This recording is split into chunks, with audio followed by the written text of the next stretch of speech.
এখানে আমার ডাটার হেডিং রয়েছে।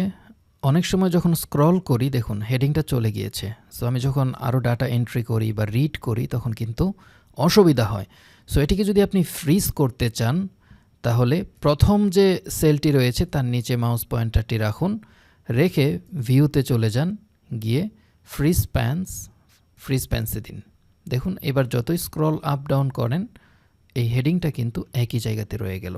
আবার আমরা যখন প্রিন্ট করি তখন প্রথম পেজে হেডারটা আসে, বাট অন্যান্য পেজে আসে না। যদি আপনি সব পেজে চান তাহলে চলে যান পেজ লেআউটে, প্রিন্ট টাইলস এটাতে ক্লিক করুন, তারপর রস টু রিপিট অ্যাট টপ এই আপ অ্যারোতে ক্লিক করুন, তারপর হেডার যে রতে রয়েছে সেই রটা সিলেক্ট করে দিন, জাস্ট ডাউন অ্যারোতে দিয়ে ওকে করে দিন।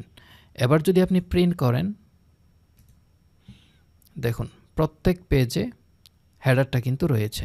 আশা করি আপনাদের উপকার হয়েছে।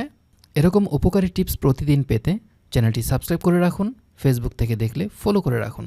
ধন্যবাদ।